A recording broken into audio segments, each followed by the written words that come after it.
Hello everyone. आज बेटा हम चैप्टर रीड आउट करने वाले हैं टाइटल, यानी कि there is something about her comments on the title of the play no eggs no eggs, give a critical analysis of play no eggs. यानी कि नो एग्स नो एग्स का जो है टाइटल क्या है, इसके बारे में पढ़ने जा रहे हैं। ये चैप्टर मैक्सिमम स्टूडेंट्स को टफ लगता है और बट मैं कर रही हूँ कि आपको ये पूरी इजी वे से समझा सकूँ। ठीक है, तो इस टाइटल को यानी कि इस क्वेश्चन को पढ़ने से पहले हम इसके बारे में जानेंगे कि एक्चुअली स्टोरी है क्या। इसमें इजी वे में अंडरस्टैंड करेंगे।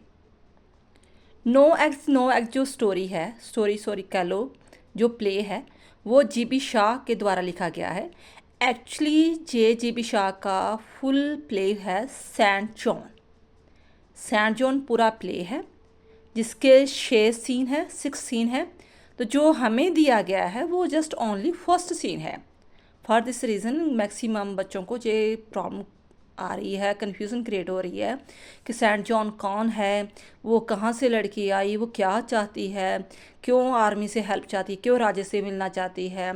तो वो सारी प्रॉब्लम्स जो है जब हम इसकी बैकग्राउंड हिस्ट्री पढ़ेंगे तो हमें क्लियर हो पाएगा। फर्स्ट ऑफ ऑल अंडरस्टैंड करो इस चीज़ को कि ये जो आपका प्ले दिया गया है ना, ये फुल प्ले नहीं है। ये जीबी शाह का जो फुल प्ले लिखा हुआ है सेंट जॉन, उसका जस्ट एक पहला पार्ट है। ठीक है, और इसमें जो करैक्टर आ रहे हैं, मेन करैक्टर तो आ रही है सेंट जॉन। ठीक है, सेंट जॉन एक लड़की है, 18 साल 18 ईयर ओल्ड की लड़की है, जो कि फ्रांस की हीरोइन भी मानी जाती है। ठीक है, एक फार्मर की डॉक्टर थी, बल्कि बेटी थी। उसे कुछ आवाज़ें सुनाई देती है कि वो परमात्मा ने उसे जो उस वक्त जो हुए थे धार्मिक प्रीचर हुए थे, जैसे मार्गरेट हुआ, कैथराइन थे, सेंट माइकल थे, उनको आवाज़ें आती हैं कि तुम जाकर राजे से मिलो और अपने फ्रांस को बचाओ। हुआ ऐसे था कुछ कि उस समय, ये बड़ा सच्ची बिल्कुल कहानी है, कोई झूठी कहानी नहीं है। जस्ट जीबी शाह ने थोड़ा सा अपनी तरफ से ये ऐसे बनाकर लिखा है, लेकिन ये सेंट जॉन लड़की हुई है फ्रांस की। उस समय क्या था कि 100 ईयर वार चल रहा था इंग्लैंड और फ्रांस का। आपको पता होना चाहिए कि इंग्लैंड ने मैक्सिमम देशों को अपने कब्जे में लेकर रखा हुआ था, और फ्रांस के लोग चाहते थे कि राजा जो है वो आगे आए, अपनी दलेरी से मल्पी अंग्रेज़ों को बाहर निकाले, तो हम उसके साथ हैं। लेकिन अंग्रेज जो राजा था वो भी डर कर अपने महल में छुपा हुआ था, कुछ भी नहीं कर रहा था। राजे का नाम उस वक्त क्या था? डॉल्फिन था, जो चिनौन के स्थान पर रह रहा था। तो लड़की को ये चीज़ मल्पी महसूस हो रही थी कि अगर मैं जाऊंगी राजे के पास, मैं उसे समझाऊंगी, मोटिवेट करूंगी, तो हम अपने देश को आज़ाद करवा सकते हैं, इन अंग्रेज़ों को के लोगों से आज़ाद करवा सकते हैं। अंग्रेज़ों को वो बोल देते थे कि ये यॉक ऑफ गॉडमस है। ठीक है, कि हमारा खून चूस रहे हैं।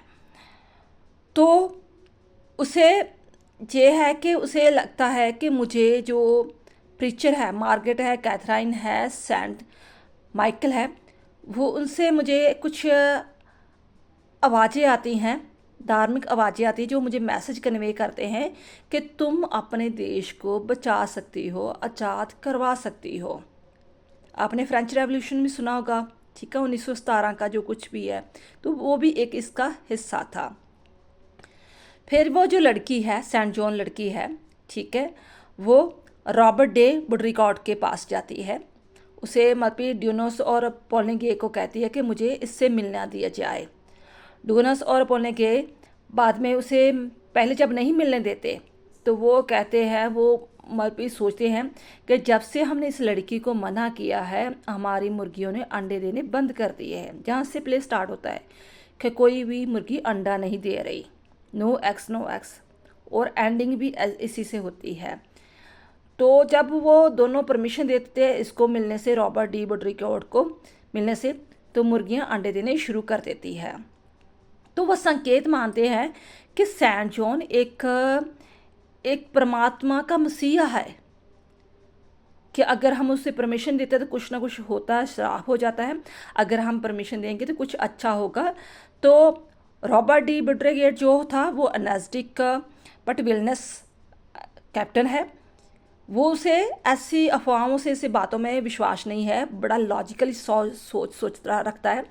लेकिन जब सैन जॉन उससे मिलती है तो उसके जो बातों से वो एग्री करना शुरू करता है कि हर बार लॉजिक से ही चीज़ों का प्रॉब्लम का हल नहीं होता, कुछ इमेजिनेशन भी करनी चाहिए। जैसे वो उसे इमेजिनेशन करवा रही थी कि अगर तुम मुझे राजा डॉल्फिन से मिलने की परमिशन दोगे, मैं उसे मनाऊंगी, देन हम आर्मी इकट्ठी करेंगे, एक फ़ौज इकट्ठी करेंगे, और पहले तो हम जो सीज़ ऑफ ऑर्लियंस है, अंग्रेज़ों ने हमारे जो जवान है ऑर्लियंस के पास घेर कर रखे हुए, पकड़ कर रखे हैं, उसे आज़ाद कराएंगे, धीरे धीरे फ्रांस को पूरे को आज़ाद करवा देंगे। तो वो एक ऐसे इमेजिनेशन देती है कि ऐसे हो सकता है, ठीक है। तो धीरे धीरे रॉबर्ट जो ब्रिगेड है वो भी उसकी बातों में मानने को लिए तैयार हो जाता है कि हाँ भी ये चीज़ें पॉसिबल हो सकती है, यानी कि वो इतनी बड़ी मोटिवेटर थी, ठीक है। तो कहने का भाव कि इसमें जो करेक्टर आ रहे हैं, सेंट जॉन जो लड़की मेन है, किंग राजा जो डॉल्फिन है फ्रांस का, छियान में रह रहा है लेकिन बहुत डरपोक है, सामने नहीं आ रहा, कोई युद्ध नहीं कर रहा, लोगों की आवाज़ नहीं सुन रहा। रॉबर्ट डे बुड्रिकॉट जो है कैप्टन है, ठीक है। तो पहले तो वो बड़ी लॉजिकली थिंकिंग रखता है, बट वो लड़की के कहने पर चीज़ों को रियलाइज़ करता है। डोनस और पॉलने के जो है उसके जो कमांडर वगैरह है उसके अंडर बिशप ऑफ बिवनेस के, जहाँ ये चीज़ मैंने इसलिए बताई है इसमें कि देखो इस लड़की की सेक्रीफाइस के कारण सारा फ्रांस इकट्ठा हो गया था, फ्रांस मैक्सिमम अंग्रेज़ों से आज़ाद भी हो गया। लेकिन क्योंकि बार बार यही प्रीच करती थी कि हाँ मुझे भगवान की तरफ से सीधी आवाज़ें सुनाई देती है, जो उसके मसीह थे, मार्गरेट थे, कैथराइन थे, सेंट माइकल से, उसके द्वारा मुझे अब फिर आवाज़ें सुनाई दे रही है कि तुम अभी रुको ना, अभी अभी टोटली तुम फ्रांस को आज़ाद करवा दो, पेरिस को भी आज़ाद करवा दो। तो बिशप को लगता था, जो बिशप थे, ठीक है, बिशप थे, उस वक्त उनको लगता था कि अगर जो सेंट जॉन का पॉपुलैरिटी बढ़ गई तो हमारी चर्च हमें कौन मानेगा। यही होता ना, जो धर्म के ठेकेदार होते हैं सोचते कि मैं ही सब कुछ, मैं ही ठीक हूँ। अगर कोई आम आदमी कहे कि नहीं मुझे भगवान मिला है तो उसे कोई एक्सेप्ट नहीं करता। सुकरात ने भी जहर का प्याला पिया था, रविदास हो गए, कई ऐसे गुरु हो गए जिन्होंने कहा भी कि हाँ मुझे भगवान मिला, तो पहले लोगों ने उसे एक्सेप्ट नहीं किया, ठीक है। उसके बाद में जरूर जब उसकी डेथ हो जाती उसके बाद रियलाइज़ करते हाँ कि जैस ऐसा हो सकता है, ठीक है, कि आम आदमी, क्योंकि भगवान थोड़ा कोई डिस्क्रिमिनेशन करता है कि मैं अमीर या जो मेरे बिशप है, जो पादरी हैं, बस जहाँ जो गुरुद्वारों मंदिरों में रहते सिर्फ मैं उसी को मिलूँगा, आम आदमी को मैं नहीं मिल सकता, ठीक है। इसके कारण बाद में क्या करते हैं, वो जो सेंट जॉन लड़की होती है बेचारी 18 साल की होती है, बाद में 90 ईयर की होती है, उससे अपनी प्लानिंग से, ठीक है, कि उसकी पॉपुलैरिटी बढ़ ना जाए, लोग उसके पीछे ना लग जाए, अंग्रेज़ों से उसे गिरफ्तार करवा देते हैं, जेल करवा देते हैं। जेल करवा कर बाद में उसे खाना पीना बहुत कम देते हैं। तो देन आफ्टर वो लड़की कहती है, साल एक ऐसे जेल में व्यतीत करती है कि मैं ऐसी ज़िंदगी जीने से मुझे मौत अच्छी है। तो उस वक्त ये मौत दी जाती थी कि जो धर्म के खिलाफ बोलता था उसे जिंदा आग में जलाया जाता था। तो उस लड़की को बाद में आग में जलाया गया था। उस टाइम लोग मानते थे कि हाँ जॉन के लिए जो आग में जलाया गया था वो बिल्कुल सही डिसीजन था, ठीक है, कि सही काम किया था, क्योंकि लोगों का धर्म में एक कह लो अंधा विश्वास हो चुका था, बिशप के पीछे लगे हुए थे लोग वगैरह। बट बाद में 1920 के बाद लोगों ने रियलाइज़ किया है कि नहीं, जो सेंट जॉन थी उसी के कारण हम आज़ाद हुए, वो सचमुच में एक संत थी, ठीक है। फॉर दिस रीज़न 1920 में उसे एक सेंट का ओहदा दिया गया। तो राजे ने जो भी है, जो उसके परिवार को भी जो भी तलवार या कुछ दिया, ठीक है, सम्मानित किया, उसे शहीद करार की दिया, ठीक है। और जॉर्ज शाह था ना, यानी कि जीबी शाह था, उसी से प्रेरित होकर उसने ये नावल जो प्ले लिखा था कि हाँ, इतनी बड़ी हस्ती थी वो लड़की, इतनी छोटी एज में उसने इतना कारनामा कर दिखाया कि एक सोई हुई कौम को उसने चिंगारी फूकी और अपने देश को आज़ाद करवाया, एक नेशनलिज्म की भावना क्रिएट की। तो उसके ऊपर प्ले लिखना बनता है, ठीक है। तो जो पहला जो सीन है उसमें कुछ विट्टी चीज़ें आती हैं, कॉमिक्स आती है, हल्की फुल्की चीज़ें आती हैं, जिससे लगता है कि सचमुच में ऐसे हो सकता है कि एकदम मुर्गियां अंडे देने बंद कर दें, और बाद में जब सेंट जॉन मिलती है बड्रीकोट को तो एकदम अंडे देने शुरू कर दें। तो ऐसी जो लाइनें ऐड की है जो जेबी शाह ने, उसे पढ़कर थोड़ी थोड़ी हंसी मजाक आता है, बट ये स्टोरी बहुत ही कह लो एक सीरियस टाइप की है। तो चलो हम इसका टाइटल पढ़ते हैं। अब आई थिंक आपको टाइटल अच्छी तरह समझ लग जाएगा कि नो एक्स का मतलब क्या है। अगर आप इस चीज़ की बेटा स्क्रीनशॉट भी लेकर रख लेना, आपको अच्छी तरह अंडरस्टैंड होगा। टाइटल, हाँ जी, हम टाइटल को पढ़ने जा रहे थे ना। It means that some of the French man are beginning to realize that Joan is a girl of integrity. She can surely work a miracle for her country. She is a soldier of God. She is irresistible for the cause of France. A person like the Poligny and Baudricourt have changed their opinion about the merit of John. They find something miraculous in John. Preparations are being made to send John to the Chinon to contact the King of France, Dauphin, for the mission of the France. कहता है कि हाँ, जो कहा गया है कि there is something about her, कि उसमें कुछ चीज़ है, कुछ तो कुछ है उसमें। तो जो भी उसको सुनता है वो उसके साथ एग्री हो जाता है। तो रियलाइज़ करते हैं कि फ्रेंच आदमी भी रियलाइज़ करते हैं कि जॉन जो लड़की है वो हमारे देश में एक इंटेग्रिटी पैदा करना चाहती है, हमारे देश के लिए एक मिरेकल का, एक चमत्कार का काम करेगी। तो वो सचमुच में परमात्मा के द्वारा भेजी हुई एक सोल्जर है, जिसके कारण जो पॉलिग्नी होता है, कमांडर होता है, बड्रीकोट होता है, जो कैप्टन होता है, उसका मन भी चेंज हो जाता है कि सचमुच में ही जो जॉन है वो हमारे देश के लिए कुछ कर सकती है। क्योंकि जॉन बार बार इंसिस्ट कर रही थी ना, मुझे राजे के पास भेजा जाए। तो वो कहते हैं आप कैसे, अगर मैं परमिशन दे भी दूँ तो आप कैसे मिलोगे। कहते पॉलिग्नी जो दूसरे मुझे पहले ही ऑलरेडी मिल चुके हैं, मेरे साथ हैं, ठीक है। बड़े बड़े सिपाहियों के, बड़े बड़े कैप्टन के, जो अफसर के नाम बोल रही थी, ऐसे बोल रही थी उसे जैसे पॉलिगॉन को पॉली बोल रही थी, कि जैसे उसे किसी का डर ही ना हो, ठीक है। वो देश के लिए कुछ कर गुजरने के लिए रेडी है, ठीक है। तो वो कहती कि अगर तुमने ऐसा कुछ नहीं किया, तुमने मुझे राजे से मिलने की परमिशन ना दी, तो मैं खुद ही घोड़ा लेकर, हथियार लेकर अंग्रेज़ों से लड़ने के लिए चली जाऊंगी, ठीक है। तो फर्स्ट ऑफ ऑल मुझे ये कोशिश करने दो कि मैं राजे को मिलूं। तो वो भी सोचते हैं कि चलो भी, क्योंकि राजा ऐसे थोड़ा सा डरपोक था, चुपचाप महल में छुपकर बैठा हुआ था। तो बड्रीकोट तो थोड़ा बहादुर कैप्टन था, उसे लगता था कि ये लड़की अगर उसे मिलेगी तो शायद एक चमत्कार हो जाएगा, राजे के दिमाग में कुछ बात जाएगी, तो मोटिवेट होगा, तो सचमुच हमारे देश की भलाई के लिए काम होगा, तो हमारा देश आज़ाद हो जाएगा। अच्छा, फिर क्या है कि कहता है the godmas are going to be the taught a lesson, the hens have started laying eggs like a mad. तो लड़की कहती है कि जो इंग्लिश पीपल है ना, जहाँ उसने जेबी शाह ने इंग्लिश पीपल को गॉडमास कहा है, ठीक है, जॉक ऑफ द गॉडमास, इनको सबक सिखाना चाहिए, इसे हमें देश से बाहर निकालना चाहिए। जो ही उसे परमिशन मिलती है तो जो मुर्गियां हैं अंडे देने शुरू कर देती है। स्टार्टिंग लाइन ये आती है कि कोई मुर्गियां अंडे नहीं दे रही, नो एग्स नो एग्स, और जो एंडिंग है प्ले का वो इसी से हो जाता है कि अब मुर्गियां धड़ाधड़ जो अंडे हैं अंडे देने शुरू कर दिए हैं। The era of no eggs is coming to the end. Christ is in the heaven, God is in the heaven, and all is right with the world. GB Shah's play No Eggs began in a miracle and ends in a miracle. Robert Buttercup tells her that voices may be coming to her from imagination. She admits that the voice from God come through her imagination.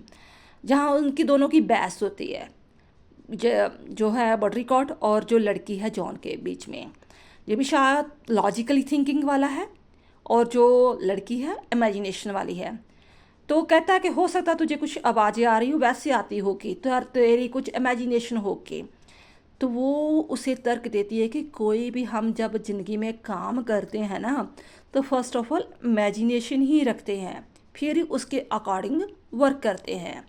तो हमारे life में logic और imagination का match होना चाहिए, ठीक है, फिर कुछ काम होता है। Robert Boddicker tells her that the voice may be coming to her from the imagination. She admits that the voice from God may be come through her imagination. God has told her to raise the siege of Orleans. She should crown the dolphin in her all his. कहती है ठीक है, तुम कहते हो मेरी imagination है, मैं मानती हूँ मेरी इमेजिनेशन हो सकती है कि जो तीनों संत हैं, कौन कौन से थे, मार्गरेट, कैथराइन एंड माइकल, ये मुझे मैसेज दे रहे हैं कि तू देश को आज़ाद करवा सकती है। तो फिर तुम इस चीज़ को मानो कि मैं, जो परमात्मा ने मुझे मैसेज दिया है, मैं अपने ऑर्लिन्स लोगों को, अपने सीज ऑफ ऑर्लिन, जो ऑर्लिन्स को गुलाम बना कर रखा हुआ है अंग्रेजों ने, मैं उसे बचाऊंगी। She should crown dauphin in all his, मैं हर हालत में डॉफिन के को मिलूंगी जरूर। डॉफिन कौन था, राजा था उस वक्त का फ्रांस का। Robert Baudricourt has is a doubt about her ability to do all things.